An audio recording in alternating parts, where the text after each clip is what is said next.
Stress यानी मानसिक तनाव। किसी भी इंसान के अंदर मानसिक तनाव है तो वो उसका मन किसी भी काम में नहीं लग सकता। आज की जो सच्ची घटना मैं आपको सुनाने जा रहा हूँ, इस सच्ची घटना में भी कुछ ऐसे ही होता है। एक इंसान को मानसिक तनाव था और तनाव था उसको कमाने का। वो चाहता था कि ज़्यादा से ज़्यादा दौलत कमाए, इतनी दौलत कमाए कि उसके बाप ने जो दौलत कमाई है उससे कहीं ज़्यादा वो दौलत कमाए।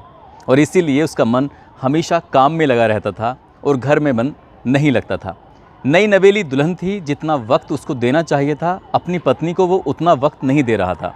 और यही कारण था कि पत्नी नए नए लोगों की तलाश में जुट जाती है और वो तलाश तो उसकी लगभग पूरी हो जाती है, लेकिन उसकी इस तलाश में कुछ लोग आड़े आते हैं। जो भी उसके आड़े आ रहा था उसको ही वो मौत के घाट उतार रही थी। जो उसने प्लानिंग की, ऐसी प्लानिंग शायद आपने कभी सुनी नहीं होगी, ऐसी प्लानिंग कभी आपने देखी नहीं होगी। यदि एक चूक नहीं करती तो शायद ये राज हमेशा हमेशा के लिए पन्नों में दफन होकर रह जाता और ये कभी खुलकर सामने ही नहीं आता कि उस पत्नी ने जो चाल चली थी वो चाल कैसी थी और कैसी नहीं थी।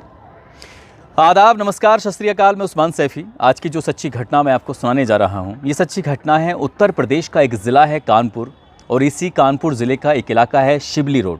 दरअसल शिबली रोड का एक जगह है कल्याणपुर। एक परिवार है और परिवार के अंदर 3 लोग रहते हैं, पति पत्नी और साथ ही उसका ससुर। ससुर उत्तर प्रदेश पुलिस में सब इंस्पेक्टर की पोस्ट से रिटायर्ड था और अपनी ज़िंदगी में उसने एक अकूत संपत्ति इकट्ठी की थी। सन 2020 में उसने अपने बेटे की शादी की थी। हालांकि वो संपत्ति कमाने में ही लगा रहा, लेकिन कभी बच्चे पैदा नहीं कर सका। इसलिए उसने अपने बच्चे की ख्वाहिश को एक बच्चा गोद लिया और गोद लेकर ही उसे बड़े नाज़ों से पाला। सन 2020 के फरवरी का महीना था। उसने फरवरी के महीने में अपने उस बेटे की शादी कर दी। शादी करता है सपना नाम की लड़की से। सब कुछ ज़िंदगी में ठीक चल रहा था, लेकिन लड़का कंप्यूटर का बिजनेस करता है। वो घर में कम और अपने बिजनेस में ज़्यादा रहता था। अब पत्नी या तो घर का काम करती थी या फिर अपने टेलीविज़न पर अधिकतर वक्त बिताया करती थी। पति से कहती है कि मेरा वक्त नहीं गुजरता, मैं तुमसे बात कर लिया करूँगी, मुझे एक अच्छा सा मोबाइल चाहिए। इसलिए उसने एंड्रॉयड मोबाइल की मांग की और पति ने उसकी मांग को यूं चुटकी बजाते हुए पूरा कर दिया।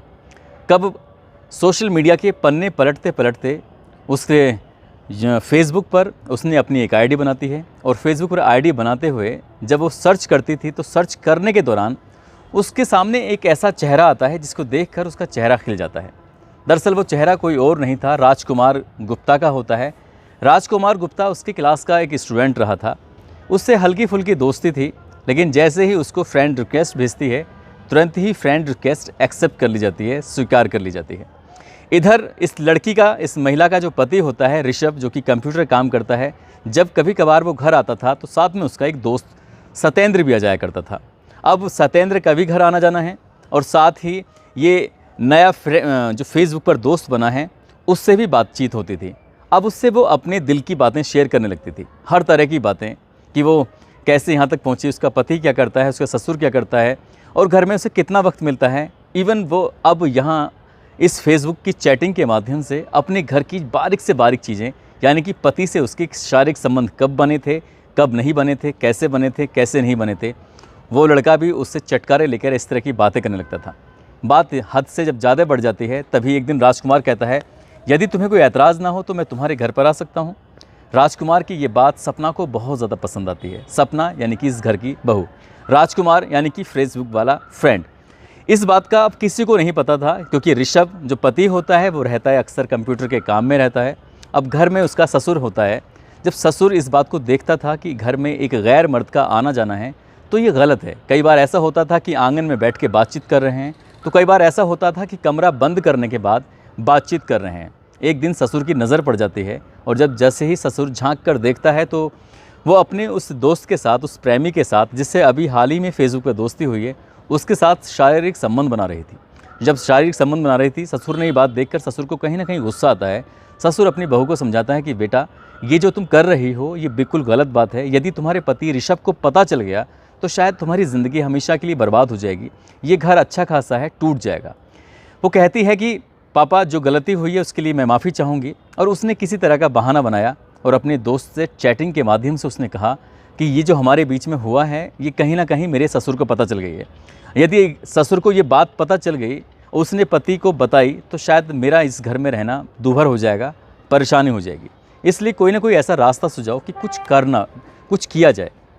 अब यहाँ न केवल इसका दोस्त फ्रेंड जो फेसबुक बना था वो आता है, बल्कि इसके पति का दोस्त भी आने लगा और पति के दोस्त से भी वैसे ही रिश्ते मजबूत होने लगे। यानी कि वो अपने पति से जो ज़रूरतें पूरी कर सकती थी शरीर की, शारीरिक, वो अब पति से कम अपने उनके दोस्त से और अपने दोस्त से पूरा करने लगी। और ये बात कहीं ना कहीं दरोगा जी को अच्छी नहीं लगती थी, इसीलिए उसने अपने पति के दोस्त और अपने दोस्त के साथ मिलकर ससुर को रास्ते से हटाने का प्लान बनाया। तभी इन्होंने कहा कि यदि ससुर को रास्ते से हटाना है तो ये बताओ कि वो कुछ दवाइयाँ वगैरह खाते हैं कि नहीं खाते हैं। तभी कहती है कि हाँ, दवाइयाँ तो खाते हैं। जब बात दवाई खाने की आती है तभी कुछ ऐसी दवाइयाँ लाकर देते थे। अब सास ने बजाय ससुर से नाराज़ होने के ससुर को ही सेवा करने का अब काम कर लिया। ससुर को टाइम से खाना देना, ससुर को टाइम से दवाइयाँ देना, ससुर के लिए अब आगे पीछे लगे रहना। यानी कि 4 महीने लगते हैं और ससुर की वो बहुत ज़्यादा सेवा करती है। ससुर समझ नहीं पा रहा था। लगातार उसका जो ससुर था अपने बेटे ऋषभ से कहता था कि मैंने कभी सपने में भी नहीं सोचा था कि सपना इतना अच्छा काम करेगी, सपना इतना बढ़िया निकलेगी। दरअसल वक्त आगे गुजरता है लेकिन ससुर को पता ही नहीं था और लगातार हर दिन उसको ओवरडोज दी जा रही थी और वो महज 4 महीने का मेहमान होता है। 4 महीने बाद ही उसकी मौत हो जाती है। अब इस घर में सिर्फ 2 ही सदस्य बचते हैं, सपना और उसका पति ऋषभ। सब कुछ ठीक चल रहा है। अब ठीक चलते चलते अब यहाँ दोस्त का आना जाना चलता रहता है। कभी दोस्त आता है तो कभी उसका प्रेमी आता है।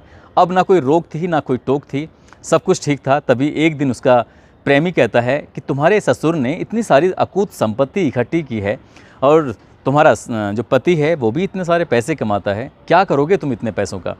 अगर तुम तैयार हो तो क्यों ना मैं तुमसे शादी कर लूँ। बात शादी की आती है तो अब कहीं ना कहीं पति को छोड़ना था। जब पति को छोड़ना है तो उसके लिए कुछ ना कुछ प्लानिंग करनी थी। तभी वो कहते हैं कि यदि तुम्हें शादी करनी है तो इस पति को रास्ते से हटाना पड़ेगा, और ये रास्ते से हटेगा तो इनकी जितनी भी दौलत है, जितना भी इन्होंने पैसा कमाया है, ज़मीन है, वो सब कुछ हमारी हो जाएगी और हम मज़े की ज़िंदगी जी सकते हैं और कोई रोक नहीं, कोई टोक नहीं, कोई कुछ भी नहीं कर सकता। ये बात राजकुमार के समझ में आती है, लेकिन राजकुमार कहता है कि ये सब करने के लिए बहुत पैसे लगते हैं।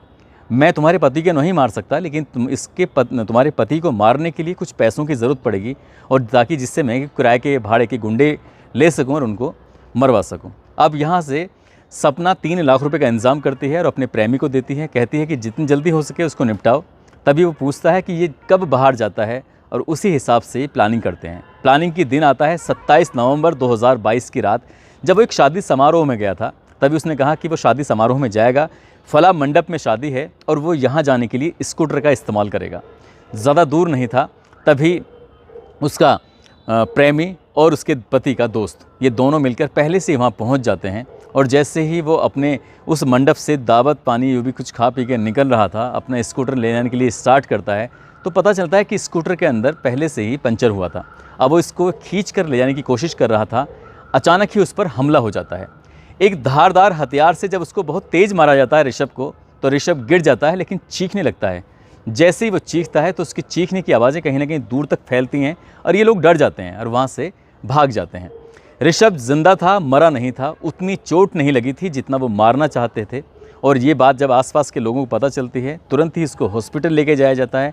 हॉस्पिटल में इसका उपचार शुरू हो जाता है। पत्नी सपना भी वहाँ पहुँचती है और सपना इसका उपचार में पूरी ईमानदारी के साथ लगी हुई थी, रो रही थी, बिलबिला रही थी। तभी पुलिस भी मौके पर पहुँच जाती है और पुलिस से जब इस सपना से पूछती है कि तुम्हारे पति पर किसने हमला किया है, तो वो सोचती है कि इसका किसी ना किसी पर इल्ज़ाम नहीं लगाया गया तो बात ख़राब हो जाएगी। पुलिस की जांच में अगर ये पता चल गया कि उसने ही हमला कराया है तो जल्द ही पुलिस इसको पकड़ लेगी और पूरी ज़िंदगी सलाखों के पीछे गुजर सकती है। इसलिए उसने अपने पड़ोसी होते हैं रामकृष्ण विश्वकर्मा, उनसे कुछ रुपयों को लेकर लेन देन को लेकर विवाद था।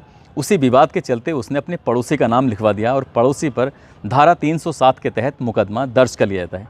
पुलिस शुरुआत में इस मामले को इतना गंभीरता से नहीं ले रही थी, लेकिन जब ये इलाज चल रहा है तो डॉक्टर कहते हैं कि सही वक्त पे आप इनको लेके आ गए, घबराने की, परेशान होने की ज़रूरत नहीं है, जल्दी इलाज हो जाएगा, जल्दी ये ठीक हो जाएंगे।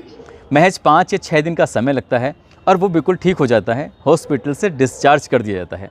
अब ये पत्नी सोच कर परेशान थी कि आखिरकार करें तो क्या करें। अभी तक सब कुछ तो एक प्लानिंग के साथ ही चल रहा था, लेकिन तुमने ऐसा हमला किया है कि ये बच गया है, अब इसको मारना ही पड़ेगा। यदि नहीं मारा तो हम लोग कभी मिल नहीं पाएंगे। अब इसका पति जो ऋषभ होता है उसका अक्सर वक्त घर में ही गुजर रहा था। तभी उनको याद आता है कि जिस तरह से ससुर को निपटाया है, ठीक वैसे ही एक काम करते हैं, इस पति को भी निपटा देते हैं। और इसके लिए इन्होंने एक और दोस्त है उसका सहारा लेते हैं। उसका एक आशा मेडिकल स्टोर के नाम से सुरेंद्र सिंह यादव का चल रहा था। ये महिला सपना उसके पास जाती है और जाने के बाद जहाँ से ये ओवरडोज की दवाइयाँ लिया करती थी जिस मेडिकल स्टोर से, क्योंकि इसने उसको भी अपने प्रेम जाल में, इसने उसको भी अपनी खूबसूरती के जाल में फंसा लिया था। उसी से इसने अपने पति को निपटाने के लिए कुछ दवाइयाँ लीं, क्योंकि हॉस्पिटल से डिस्चार्ज होने के बाद भी पति का घर पर इलाज चल रहा था। कुछ दवाइयाँ दी जा रही थी, समय समय पर उसको ग्लूकोज़ की बोतल भी चढ़ रही थी। अब यहाँ से उसको बताया जाता है कि यदि ग्लूकोज़ की बोतल के अंदर आपने इस इंजेक्शन को दे दिया तो इस इंजेक्शन को देने के बाद जाहिर सी बात है कि इसका कुछ नहीं होगा और ये मर जाएगा। और मरने के बाद जब पोस्टमार्टम रिपोर्ट आएगी तो पोस्टमार्टम रिपोर्ट में कभी ये आ ही नहीं सकता कि मौत कैसे हुई है, बिल्कुल नेचुरल डेथ लगेगी। और ये सब प्लानिंग का हिस्सा था, ठीक वैसे ही होता है।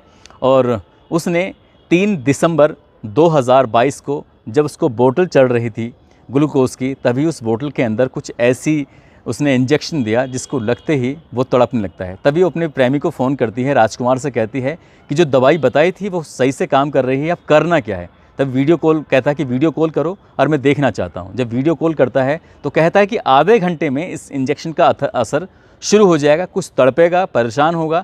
इसलिए जब 10 मिनट से ज़्यादा का समय बीत जाता है तभी वो कहता है कि जल्दी से आप एम्बुलेंस को फ़ोन करो या पड़ोसियों की मदद लो, और पड़ोसियों की मदद लेने के बाद तुरंत ही इसको हॉस्पिटल लेके जाओ। और इस ऐसे काम करना जैसे क्या हॉस्पिटल पहुंचने में तुम्हें आधे घंटे का वक्त लगे। यदि आधे घंटे से पहले पहुंच जाती हो तो डॉक्टर इसको बचा लेंगे, यदि आधे घंटे का वक्त निकल जाएगा तो तुम्हारा पति किसी भी कीमत पर नहीं बचेगा। और जैसे जैसे वक्त आगे बढ़ रहा था ठीक वैसे वैसे इंजेक्शन का असर हो रहा था, और ठीक वही होता है जो उन्होंने प्लानिंग का हिस्सा था, यानी कि उसके पति की मौत हो जाती है। पति मर जाता है, ससुर पहले ही मर चुका था, पति बाद में मर जाता है। अब सपना बिल्कुल अकेली थी, करोड़ों की संपत्ति उसके हाथ में थी, मुट्ठी में थी, सब कुछ उसके बताए हुए रास्ते पर चल रहा था। लेकिन जब उसने अपने पड़ोसी रामकृष्ण विश्वकर्मा के खिलाफ मुकदमा दर्ज कराया था, वो मुकदमा इतनी आसानी से कहाँ छूटने वाला था। पुलिस वालों ने अब इस मामले को, पहले 307 की धारा थी, अब मामला हो जाता है हत्या का, यानी कि अटेम्प्ट टू मर्डर को सीधा हत्या में जब तब्दील किया गया। पुलिस की जांच शुरू होती है और जांच शुरू होने के बाद उस पड़ोसी को उठा के ले आया जाता है और पड़ोसी से पुलिस अपनी तरीके से सख्ती से जब पूछताछ करती है, जब उसके साथ बहुत ज़्यादा तेज़ी के साथ उससे बातचीत करने की कोशिश करते हैं तो बार बार वो पिटते हुए एक ही बात कहता है कि साहब मेरा इस केस से कोई भी लेना देना नहीं है, आप मुझे छोड़ दीजिए, आप मुझे ऐसा क्यों कर रहे हैं। 1 दिन 2 दिन 3 दिन 4 दिन लगातार पुलिस उससे पूछताछ कर रही थी और पुलिस की पूछताछ में ऐसा लगता है कि वाकई इसका नाम गलत लिखवाया गया है और ये इस केस में है ही नहीं। तब पुलिस ने एक रिवर्स में जैसे गियर लगाते हैं, पीछे बैक में जाते हैं, इतिहास के पन्ने में जब झांकने की कोशिश करते हैं तो उसी मैरिज होम पर जाते हैं और उस मैरिज होम पर जाने के बाद जहां से कहानी शुरू होती है वहीं पहुंचते हैं। और उस इलाके में जितने भी फ़ोन नंबर एक्टिवेट थे वो सर्विलांस टीम की मदद से ऐसे सभी नंबरों की जांच पड़ताल की जाती है और 2 नंबर उसमें ऐसे पाए जाते हैं जो कुछ संदिग्ध होते हैं, जिनका इस शादी, इस परिवार से कोई लेना देना नहीं था। तभी पुलिस इन जब नंबरों की जांच कर रही थी, उनकी CDR निकलवाती है। CDR निकलवाने के बाद, उसकी लोकेशन निकलवाने के बाद पता चलता है कि उनमें से एक नंबर जो उसकी प्रेमी का होता है, राजकुमार का, वो अक्सर उसके घर पे होता था, पत्नी से बातचीत होती थी। तब पुलिस के कुछ कान खड़े होते हैं। पुलिस न केवल उन दोनों को उठाती है जो इसमें राजकुमार होता है, राजकुमार गुप्ता उर्फ राजू, उसका पति का दोस्त सत्येंद्र होता है, इन दोनों को उठाती है, साथ ही सपना को उठाती है। और जब इनके साथ वो सख्ती से पुलिस पेश आती है तो ये राज खुल के सामने आता है। न केवल पति की हत्या की गई थी बल्कि वो 4 महीने पहले अपने ससुर को ओवरडोज दे के मार चुकी थी ताकि इस करोड़ों की संपत्ति पर अपना कब्जा जमाया जा सके। जब पुलिस इससे बातचीत करती है कि सब कुछ ठीक चल रहा था तुम्हारी ज़िंदगी में, सब कुछ तो था, लेकिन तुम ऐसा क्यों कर रही थी, तभी उसने कहा कि पति मुझे टाइम नहीं दे रहा था।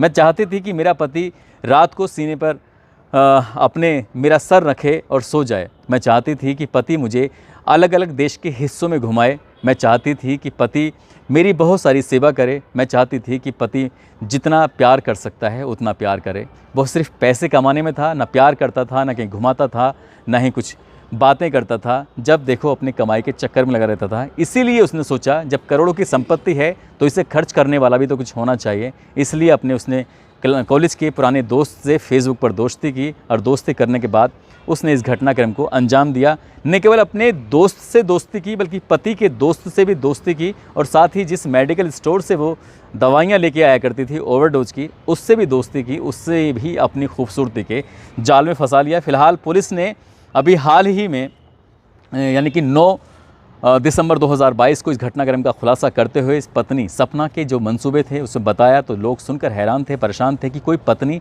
आखिरकार इस हद तक कैसे जा सकती है। दोस्तों, इस घटनाक्रम को सुनाने का उद्देश्य किसी को परेशान करना नहीं है, किसी का दिल दुखाना नहीं है, बल्कि आपको जागरूक करना है, आपको सचेत करना है। और जाते जाते कुछ लोगों के जन्मदिन हैं, जिसमें श्रवण कुमार हैं, राशिद अली हैं, मोहम्मद रफ़ीक, मोहम्मद अब्दुल कादिर। इनको जन्मदिन की बहुत सारी शुभकामनाएँ, बहुत बहुत मुबारकबाद। साथ ही एक श्याम कुमार हैं, पत्नी हेमलता, राहुल कुमार हैं, पत्नी लता, जो कि मेरठ के रहने वाले हैं। आज इन दोनों की, इन चारों की मतलब शादी की सालगिरह है। इनको शादी की सालगिरह की बहुत बहुत शुभकामनाएं, बहुत बहुत मुबारकबाद। साथ ही कुछ लोगों ने नाम लेने की अपील की थी और कुछ लोगों के कमेंट बहुत प्यारे थे जो दिल को छूने वाले थे। उनके नाम लेना चाहूँगा, जिसमें हंसराज मीणा हैं, सोनू बामनिया हैं, माशूक अली हैं, प्रशांत मथुरा हैं, कुंदन पटेल हैं, गगन मट्टू, मोहम्मद जुल्फ़िकार बिहार से, रिंकी कुमारी हैं, लालजीत सिंह, तेजल मेघवाल, मोहसिन गुज्जर, मिशक खान, तस्लीम खान, मोहम्मद अजनबी, हुकुम सिंह फौजी, सरवर आलम, हरि नारायण सिंह, अनीश खान, मोहम्मद नूर सलाम, श्याम लाल गुज्जर, योगेश शर्मा, कैलाश, तानिया कुमारी, रफ़न हुसैन, रुद्राक्ष पांडे। इन लोगों ने नाम लेने की अपील की थी। यदि आप भी चाहते हैं कि आपका नाम लिया जाए, आप चाहते हैं कि आपको भी बर्थडे विश किया जाए, आप चाहते हैं कि आपकी भी शादी की सालगिरह की मुबारकबाद दी जाए, आप मेल कर सकते हैं, हमें कमेंट कर सकते हैं और हमें बता सकते हैं। हम आपका नाम ज़रूर लेंगे। आप अपना ख्याल रखें, सुरक्षित रहें। जय हिंद, जय भारत।